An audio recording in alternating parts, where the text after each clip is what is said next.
Hola, buenas tardes. Yo les voy a hablar sobre aspectos a tener en cuenta en la limpieza de base de datos. Básicamente, uno de los primeros errores que se comete son los datos incompletos. Ejemplo, al momento de llenar un formulario se deja un espacio en blanco. Entonces eso en la base de datos, valga la redundancia, queda en blanco. Entonces nosotros hacer la limpieza tenemos que ponerle no aplica, porque si borramos algo estamos alterando los datos y nosotros no podemos hacer eso. Como segundo error es que aparecen datos duplicados. Estos pueden ser por alguna falla y como para solucionarlo tenemos que aplicar algoritmos para que estos identifiquen datos duplicados de una misma persona, para que así se puedan hacer se pueden eliminar y tener una base de datos mejor. Que es la limpieza de datos o data cleaning. Es un proceso en el cual nosotros corregimos o eliminamos datos incorrectos, corruptos o con otro formato, entre otros. ¿Cuándo se da esto? Pues cuando se combinan múltiples fuentes de datos. En estas existe una alta probabilidad en la que los datos o varios datos se dupliquen o se etiqueten correctamente, dando que si los datos son incorrectos, da unos resultados incorrectos. Ahora, ¿hay una diferencia entre una limpieza de datos y una transformación de datos? Sí. Como ya había dicho anteriormente, una limpieza de datos es el proceso en el cual nosotros eliminamos datos que no pertenecen a un conjunto de datos. En cambio, la transformación de datos es un proceso en el que transformamos los datos de un formato a otro. Sabiendo esto, ¿tiene alguna ventaja el data cleaning o la limpieza de datos? Claro, ¿como cuáles? Pues pueden ser como mejorar la productividad de los empleados. También puede ser en la mejora de la toma de decisiones. Como el Big Data tiene un objetivo claro, que es mejorar la toma de decisiones por parte de las empresas, esto se basa en datos que sean válidos, bien estructurados y exactos, por lo que sí es importante el data cleaning. Ahora, esto también puede aumentar el ingreso de la compañía y también de una reputación aún mayor. En conclusión, el data cleaning es muy necesario.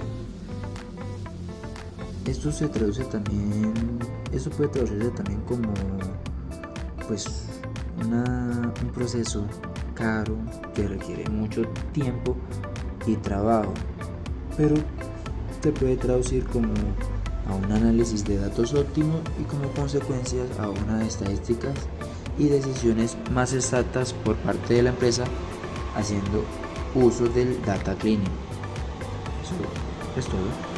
Otros aspectos a tener en cuenta cuando se va a llevar a cabo la limpieza de la base de datos son los datos no relevantes y los datos mal formateados. Los datos no relevantes son los que no aportan, pues como su nombre lo dice, son los que no aportan valor al análisis a la hora de llevarse a cabo. ¿Cuál es la solución de esto? Eliminar este tipo de datos o variables los cuales no contribuyen al análisis del mismo. Y los datos mal formateados son datos numéricos que están almacenados como si fueran texto, lo cual eso hace que el sistema en la base de datos se confunda y no se pueda llevar a cabo bien la realización del análisis. La solución a esto sería simplemente convertir los datos, al tipo de dato correcto. Otros datos a considerar es que la calidad de datos, de saber de que el dato entra limpiamente puro, de que entra bien con sus nombres, con sus números, de que esté bien escrito. Eso es lo que establece de que tenga un criterio de buena calidad el dato. También hay muchas más herramientas que se utilizan especialmente para la limpieza de datos, como por ejemplo Python con pandas, R o software de ETL, de lo que hemos venido hablando en las clases. La documentación también es muy importante, porque en este cambio y en todo esto que vamos haciendo aguanta tenerlo todo documentado para futuros proyectos o lo que pueda pasar con el proyecto y todos los cambios que va teniendo. Y la iteración de la limpieza de datos es un proceso iterativo. Es posible que debas repetir algunos pasos mediante vas descubriendo algunos problemas. pero la intención es siempre todo muy bien organizado, todo muy bien escrito y tener buenas interacciones con todo lo que hagamos en la base de datos. Un ejemplo práctico es imaginarte una base de datos de un cliente de una tienda en línea.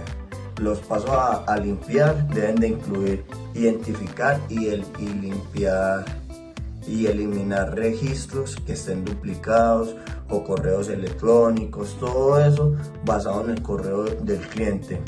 Corregir los formatos de fechas de nacimiento a un formato estándar que vendría siendo año, mes y día. Normalmente siempre es día, mes y año. Ahí toca cambiar todo este tipo de formato. Validar los códigos postales contra la base de datos de códigos postales válidos. Eso también es un punto a tener en cuenta. Imputar los valores faltantes de las variables ingreso anual utilizando la mediana y eliminar la variable de número pedido si es relevante para el análisis actual de la tienda virtual. Entonces ese vendría siendo un ejemplo práctico, profe. Hasta luego.